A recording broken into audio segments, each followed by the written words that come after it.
Un saludo a todos, esto es Sin Intereses y el día de hoy nos encontramos con el reconocido economista Carlos Adriancén, quien es además decano de la Facultad de Economía de la UPC.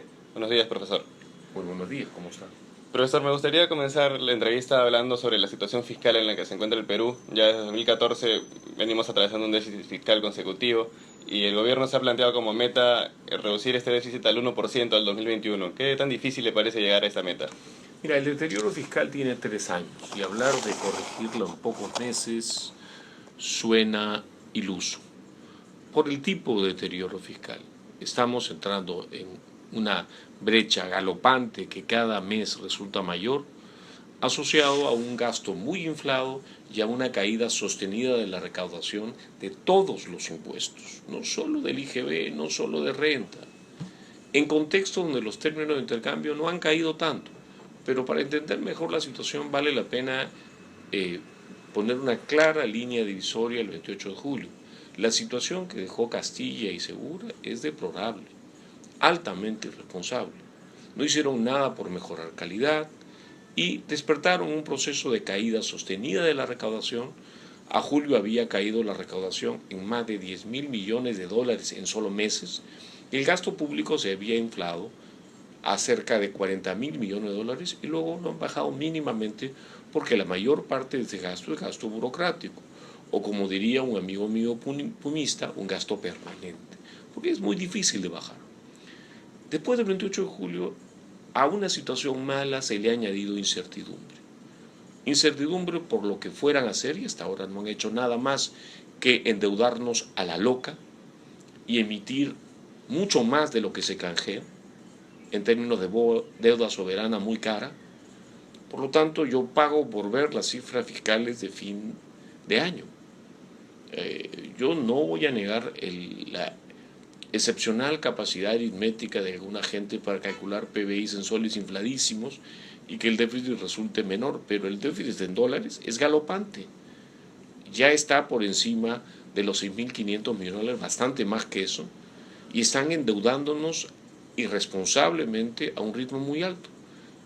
¿Qué más han hecho? Nada. Hay algunas señales que tratan de darnos tranquilidad con fundamento, y una de ellas es la de tratar de manejar el gasto del MEF, y eso es algo meritorio para Torne, y el discurso del presidente de la República frente a los empresarios en el foro APEC, cuando dice, mire, tengan muy claro, la inversión la van a mover los privados porque nosotros no tenemos recursos fiscales. Es decir, para resumir todo esto, la situación fiscal está en pleno deterioro y tiene un alto grado de incertidumbre. Cumplir la meta, vuelvo a repetir, inverosímil, altamente inverosímil. Usted nos dice que el gobierno hasta ahora no ha hecho nada y digamos que una de las propuestas que ellos tienen es la de reducir el IGB en un punto. ¿Qué le parece esta medida? Es una buena forma de tontear a la gente cree que ese tema es relevante. Independientemente de que la recaudación del IGB es irrelevante, no se asocia estadísticamente a su tasa, que es el problema de fondo. Por un lado te dicen te voy a bajar el IGB, por otro lado te están clavando un bate de béisbol en la boca, que es la elevación del impuesto a la renta y otros impuestos, porque están desesperados por gastar.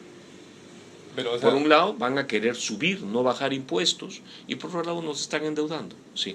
No, nos dice que la tasa del IGB no está relacionada directamente. Si tú te pones a jugar, tú eres ingeniero industrial, tu socio debe ser economista, que se ponga a jugar econométricamente con la tasa del IGB y las variables predeterminadas que quieran y la recaudación del IGB, y se van a dar cuenta que es irrelevante.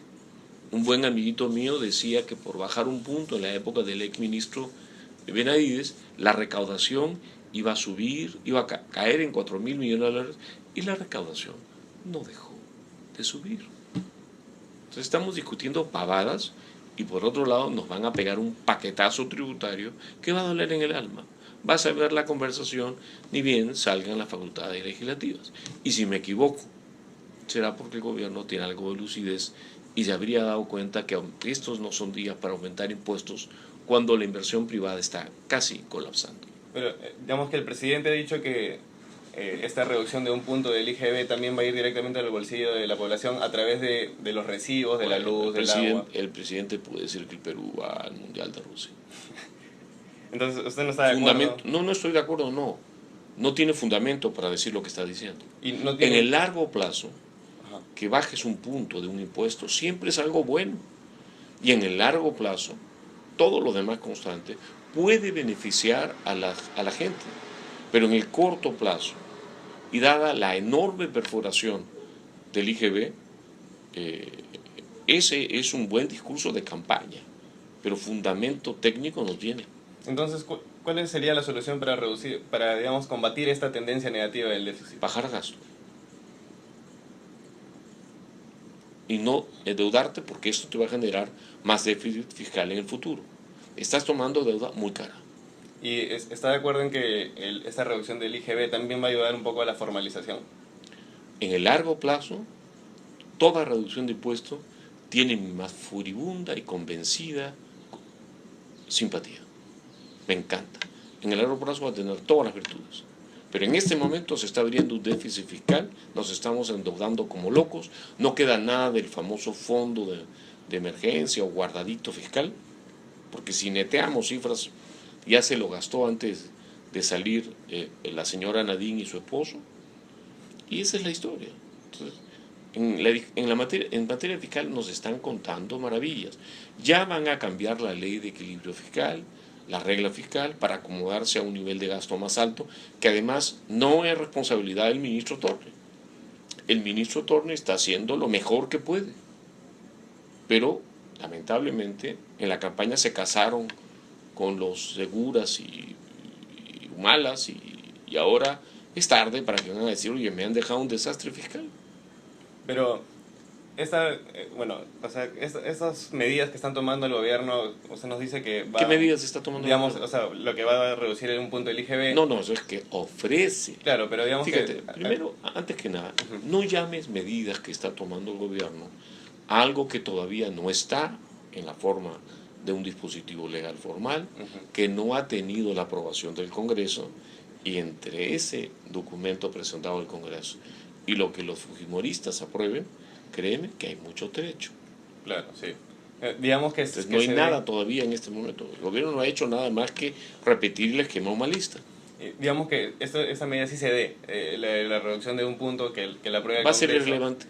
Y entonces, ¿qué otra medida habría para en el plazo inmediato? Vuelvo a responderte, bajar gasto corriente. Porque han sido muy responsables bajando gasto de inversión pública. Pero para reducir la evasión tributaria. Perdóname, estoy hablando de cerrar la brecha fiscal. Tú me hiciste una pregunta. Lo de reducir la evasión tributaria es como preparar un equipo para que vaya al mundial. Toma años. Y tendrías que eliminar muchísimas exoneraciones y tratamientos especiales que pasarían por el Congreso. Tendrías que comenzar a enfocar a la SUNAT para que vaya a perseguir gente que tiene ingresos de subsistencia. Y eso, entenderás, es muy impopular y muy torpe. En el Perú, la mayor parte de los peruanos viven en el mundo informal, tienen ingresos cercanos a subsistencia, y ampliar la base tributaria no es una broma. Cualquier tonto que quiera impresionar a la gente dice, ahora vamos a ampliar la base tributaria. A ver, ¿acaso la SUNAT no es una institución transparente y eficiente que le saca los ojos a quien puede sacarle? ¿Cuánto es la tasa de presión tributaria para los formales? Parece Suiza, hace muchos años lo decía el IPE. O sea, no subestimemos a la SUNAT, por amor de Dios. Ahora, creer que le vamos a poder sacar mayor recaudación a la gente del bitute, del consumo, es como esa idea peregrina y muy torpe del exministro Castilla, que quería descontarle a los independientes un aporte previsional, ignorando lo mismo, que la mayor parte de nuestra gente no tiene un empleo adecuado, tiene ingresos cercanos a subsistencia. Claro que hay una minoría a la que habría que sacarle los ojos, pero son muy condescendientes con ellos. Yo he sabido de un ministro, y no voy a decir cuál, que antes de ser ministro declaraba una renta mensual de $1.000. Y definitivamente ese abogado no ganaba $1.000. Ahora, se cierran los ojos a muchas cosas turbias. Nos dice que, bueno, para que esa medida se lleve a cabo, cualquier medida se lleve a cabo debe pasar por el Congreso. Sí. Y hace poco en el Congreso aprobaron el llamado IGB justo. Claro. ¿A usted qué le parece esa medida? Mire, que la gente que no ha vendido no tenga que pagar impuestos no solamente me parece lógico, me parece coherente, me parece una muestra de respeto a la gente y demuestra qué tan arrogantes pueden ser en la burocracia. Cobrarle a la gente impuestos por lo que no ha vendido. Es arrogante, es un profundo desprecio a la gente. Lo que ha hecho el fujimorismo es buscar una medida popular, pero es popular y es una medida bien fundada. Economista, el gobierno actual, digamos que encabezado por el ministro Torne y el primer ministro Zavala, dicen que el anterior gobierno ha dejado muchos proyectos trabados. No, lo acaban de decir, porque al comienzo no decían eso. Sí, ha dejado la inversión privada cayéndose y la pública también. ¿Y cómo destrabamos estos proyectos? Esa es una de las preguntas más malvadas que me puedes hacer. Primero, porque en el Perú hay múltiples trabas y la mayor parte de ellas son administrados por una burocracia inepta y corrupta. Esas dos palabras las saco textualmente de una conversación privada con un exministro de la anterior administración. Inepta y corrupta. Aquí se traba por ideología, se traba por ineptitud, se traba por coima, pero se traba todo. Hasta la ampliación de la Javier Prado en la gestión anterior, cuando le preguntan a un exministro por qué no la hacían, porque se iba a aportar significativamente al PBI de Lima y al del país, responde, porque no me da la gana. Y hay muchos testigos en esa conferencia. Y luego aclara, es que mi gente va presa si lo hace efectivamente. La legislación peruana está hecha para trabarlo todo. Por lo tanto, yo ya veo en el cementerio a varios destrabadores que ofrecían que iban a destrabar y no destrabaron nada. Le deseo a Zavala y a Torne todo el éxito del caso, porque en realidad, si de algo depende la evolución futura de la economía peruana, al menos uno de los planos más importantes es que el gobierno tenga éxito destrabando inversiones privadas. Porque como bien dijo el presidente frente a la gente de la PEC, los que van a invertir ahora son los privados. Si no logran que los privados comiencen a invertir al 30, 40% anual, el crecimiento de los próximos años va a ser extremadamente mediocre, eso sin tomar en cuenta que ya la tasa de interés norteamericana, la de descuento de los bonos, está por encima del 1% y en cualquier momento comienza la espiral de la tasa de la reserva, la tasa de descuento, que nos va a complicar la vida severamente. Nos menciona sobre la tasa de la Reserva Federal. Ellos comentaban que posiblemente en diciembre hay un alza de la tasa de referencia. ¿Qué consecuencias podría traer la economía de Perú? Si algo caracteriza, ya diría yo globalmente, a las autoridades monetarias es que son mantequilla. Se acomodan como unos leones. Tienen a Obama y son súper emisores. Ven a Trump y ya la señora Yellen, que era una académica muy reputada, da señales de que se quiere volver ortodoxa. Incluso hay mucha gente en el entorno de Trump que es mucho más cercana al patrón ahora y a políticas mucho más restrictivas que lo que hemos estado acostumbrados en los últimos años, sobre todo después de Lehman Brothers. Acá siempre han sido mantequilla. Y no voy a decir la palabra marioneta porque sería inadecuado, pero mantequilla siempre. Siempre que pueden emitir, emiten. Siempre que pueden controlar el tipo de cambio, lo controlan. Aunque sea una gran tontería hacer cualquiera de estas dos cosas. ¿Y qué es lo que debería hacer el BCR peruano, digamos que el Banco Central peruano, el BCR, con el tipo de cambio? El BCR tiene una responsabilidad fundamental. Asegurarle al pueblo peruano una inflación de 2% al año. Tiene una bandita de un punto hacia arriba, hacia abajo, pero eso es lo que debe hacer. En términos del tipo de cambio, no lo debe distorsionar. El Banco Central no es responsable de la poca flexibilidad real del tipo de cambio, más allá de las masivas e irresponsables intervenciones contra el alza y contra la baja, tratando de controlar el tipo de cambio. Porque ese cuentito de reducir la volatilidad, solamente un creyente se lo come. Cuando uno reduce la volatilidad de una señorita cuando baila, en realidad la está agarrando. Y eso se llama controlarla. Y es lo mismo que pasa con el tipo de cambio. Hemos vivido con un tipo de cambio controlado que con excelentes términos de intercambio no se notó. Ahora que los términos comienzan a deteriorarse y que el comercio puede caer, va a ser necesario mover el tipo de cambio. Y el Banco Central lo que debe entender es que en una economía con la cantidad de distorsiones que tiene la peruana es bueno eliminar distorsiones y es bueno dejar flotar el tipo de cambio, pero mucho más bueno que todo eso es mantener una política monetaria que asegure estabilidad monetaria en la plaza, es decir, ese 2% de inflación. Y no termine cuando las papas queman diciendo la inflación viene de afuera o no me quedó otra alternativa, porque todos los procesos inflacionarios, incluso el hiperinflacionario peruano, fue logrado gracias a que el Banco Central se comporta políticamente como una institución de mantequilla, al tiempo. Profesor, el Fondo Monetario Internacional ha dicho que ellos estiman un crecimiento del 4% de la economía peruana en el 2017. ¿Usted Si yo trabajase en una institución diplomática, porque el fondo es una institución diplomática, tendría que decir eso. Pero su propia proyección para la economía mundial el próximo año, vea usted el último World Economic Outlook, se refiere a un crecimiento global de la mitad. Y bueno, el peruano no tiene que ser mejor que el global. Porque que hoy día tengamos 4% de una forma un poco dudosa, porque los motores de la economía siguen estando apagados y crecemos 4, qué maravilla. Usted dice que las cifras están... Yo no puedo decir que las cifras están fraguadas, pero que es un crecimiento atípico. Es al menos dudosa la cifra. Pues crecíamos en base a exportaciones y están cayendo 3 años. Crecíamos en base a inversión privada, está cayendo 2 años. El crecimiento del PBI en dólares es negativo en 4%, el crecimiento en soles constantes crece más 4%, 8 puntos de diferencia. Que alguien me explique esas rarezas. Y la única forma de aclarar esto es con una auditoría.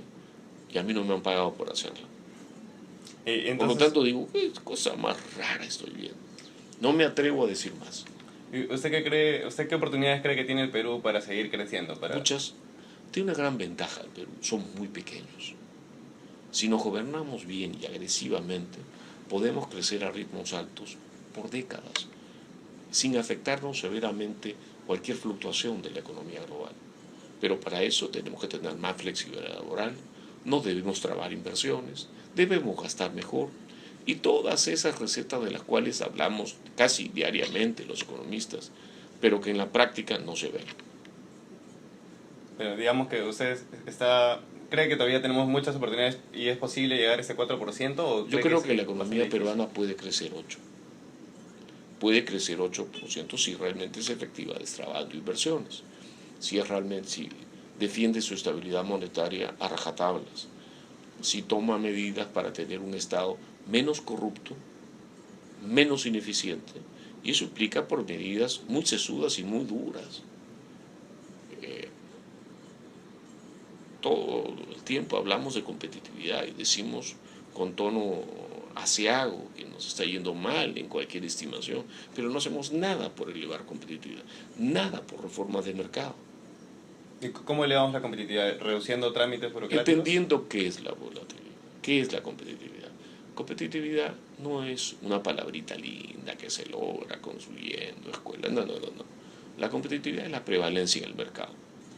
Si usted tiene un tipo de cambio distorsionado por factores políticos, que es la situación actual, usted está castigando su competitividad. Si usted golpea a los que inviertan o hacen negocios en el país, afecta a la competitividad. Si usted no hace cumplir la ley, afecta a la competitividad. Si usted educa mal a su gente, afecta a la competitividad. Nosotros los peruanos afectamos la competitividad nacional de innumerables formas y hay que comenzar a desmontar una por una hasta consolidar una economía tan afilada que no sea dependiente del entorno externo. Pero eso va a enfrentar enormes resistencias de la izquierda y del centro, porque están muy contentos con una economía frustrada e empobrecida. Ellos medran de ello, ofreciéndole crecimiento con equidad.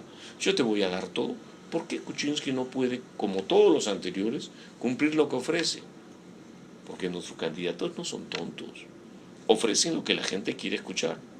Solo que un economista de centro izquierda como Paul Samuelson, cuando estaba vivo, nos recordaba con mucha lucidez: lo que la gente quiere escuchar es lo que nunca va a pasar. Requerimos líderes, gente que tomen medidas menos populares y más sesudas, que cuelguen de la ventana, que apliquen. O sea, para comenzar a sanear el sector público necesitamos policías, fiscales y jueces. Y esas instituciones hacen gala de corrupción. Mientras no ordenemos eso y hablemos de ordenar la cosa, entonces estamos hablando tonterías. Digamos que la imagen de este gobierno encabezado por Pedro Pablo Kuczynski, al parecer, o es la percepción de mucha gente, que va a atraer inversionistas al Perú. Digamos que la imagen de PPK en la PEC ha sido buena, su actuación ha sido buena. ¿Y usted cree que las inversiones van a tener un crecimiento en comparación al anterior gobierno? Mire, el señor Kuczynski es una persona enormemente más lúcido que el anterior. Pero el tener en cuenta al anterior implica tácitamente asumir que en los próximos 5 años creceríamos 2%. Así de malo, o de cero incluso, era Humala. Entonces, ser mejor que Humala es bien fácil. Eso no desmerece para nada ni la habilidad del gabinete ni la habilidad del presidente. Pero yo no creo en las virtudes personales. Nos han gobernado personajes oscuros, pero también buenas personas. Yo creo o pienso que debemos apostar por políticas económicas de a verdad, reformas de a verdad. Y no veo eso como quisiera verlo.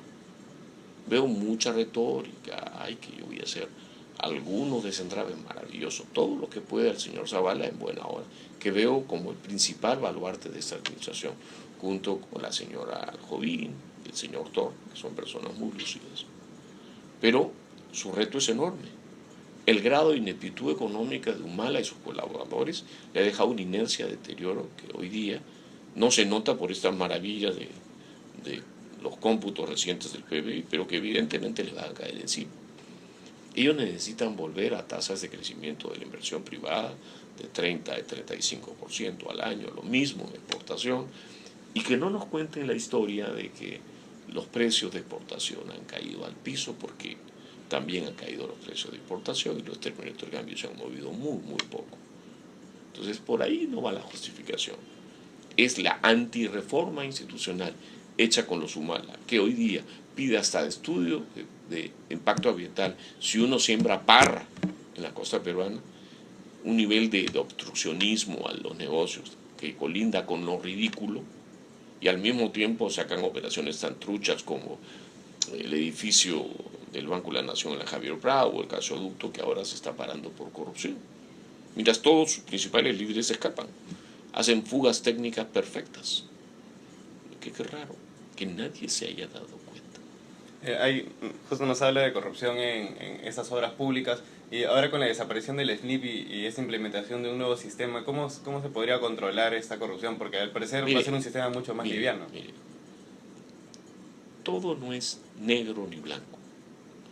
Hay instituciones que están haciendo sus esfuerzos, pongo la Contraloría, el Banco Central y otras instituciones que dan la talla, y otras como la policía, el Poder Judicial, la Fiscalía, que muestran todas las esferas de eficiencia, solo que estas tres últimas son fundamentales al inicio. O sea, no se han hecho reformas de mercado, muchos problemas son ya flagrantes. El famoso TPP que el señor Trump quiere desmontar sin Estados Unidos es la mitad de bueno, pero esa mitad de bueno está muy bien. Es como si usted lo invita a bailar a la señora ahora, la señorita Angelina Jolie, y bueno, no viene la señorita Angelina Jolie, pero viene Milet Figueroa. Usted va a bailar feliz, es una mujer muy guapa y muy inteligente. Bueno, el TPP, si fuera para adelante, es una gran oportunidad para el Perú, aunque sea recortado. Pero el TPP nos recuerda algo. Ya no voy a hacer los errores de antes contigo, Perú. Contigo, Perú, si yo invierto en tu país y tú te me pones trucho, voy al juzgado de mi país. Porque tu institucionalidad es muy mala, no es confiable, ni para peruanos, ni para extranjeros. Y nos hemos tenido que comer porque es cierto eso. O sea, hay mucha politización, mucha corrupción en nuestras instituciones, y no sé si tú te has enterado que hayan hecho algo significativo en esa dirección. Yo no.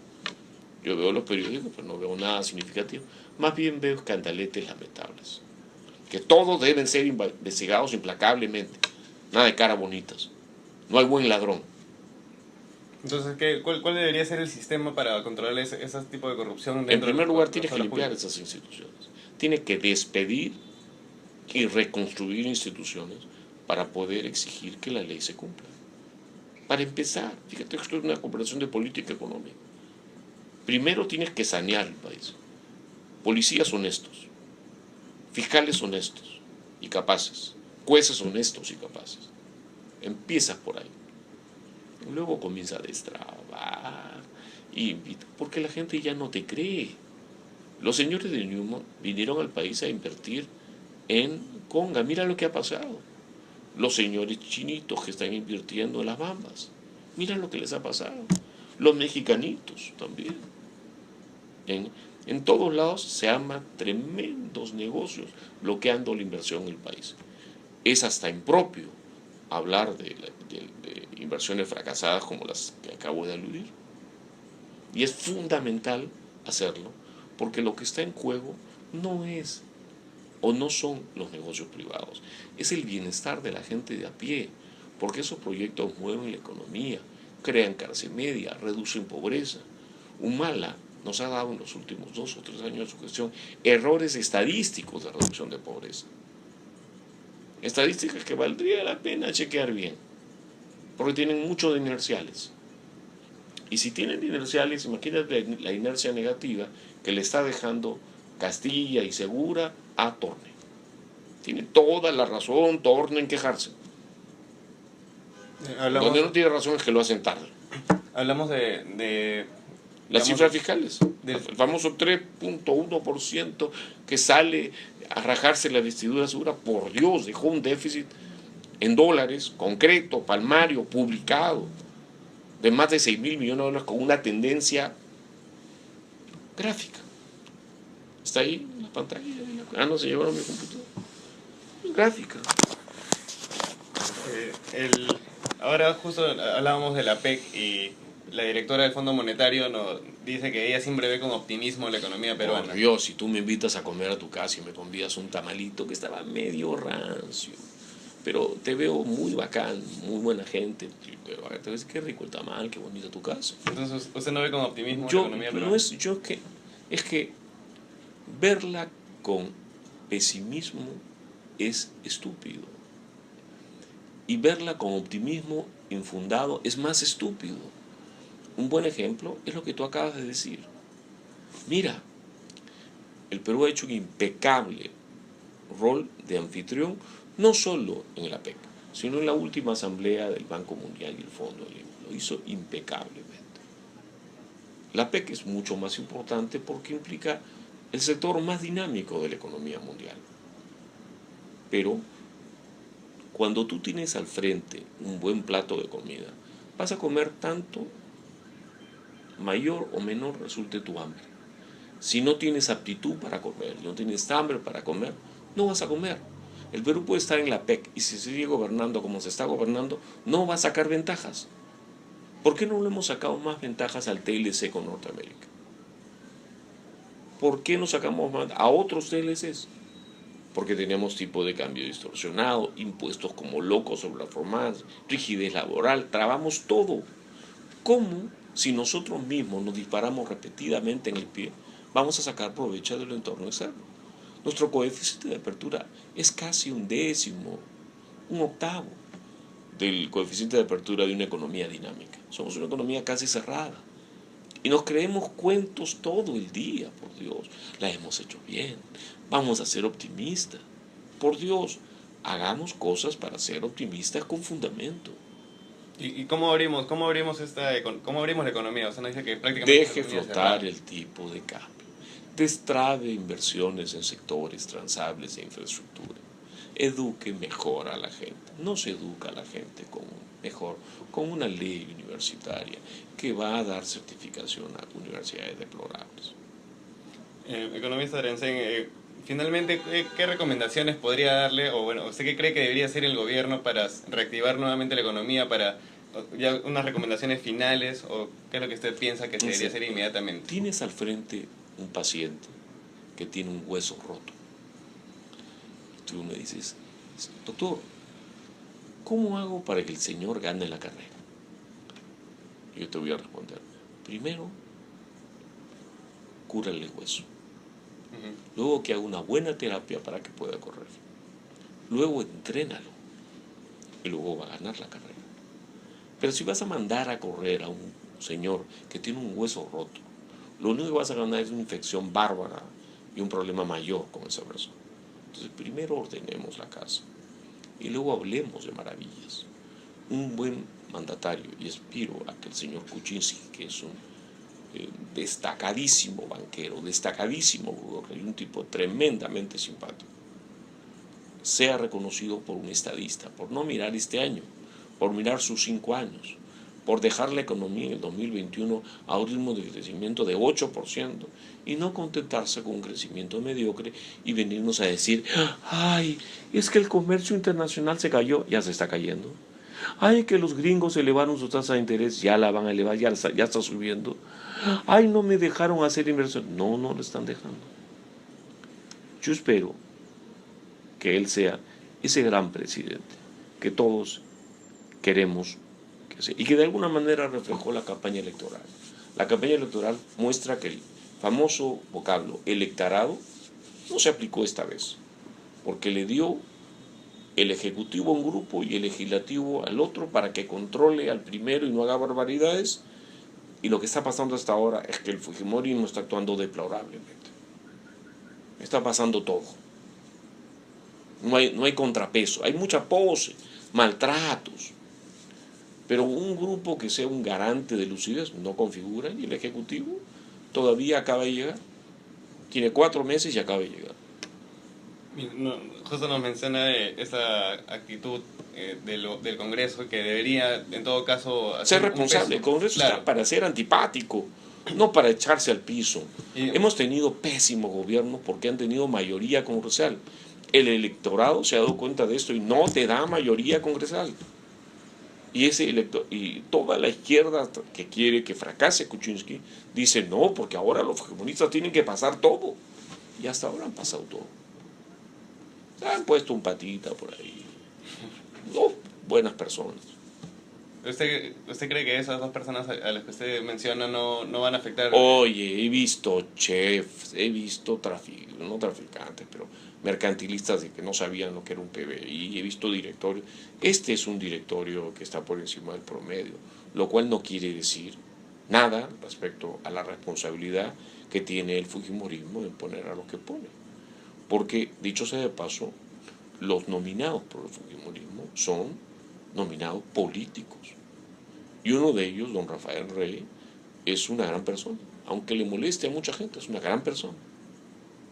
¿Pero usted cree que basta con ser... Yo creo que tiene un IQ más alto que el promedio histórico de los directores del Banco Central. Y cuando él aprenda un poco más de política monetaria, como él mismo ha declarado, va a ser un director espléndido. Bueno, profesor, ha sido un gusto conversar con usted. Muchas gracias. ¿Y por qué los estudiantes de economía protestan? Bueno, no todas las facultades exigen. Muchas gracias. Gracias.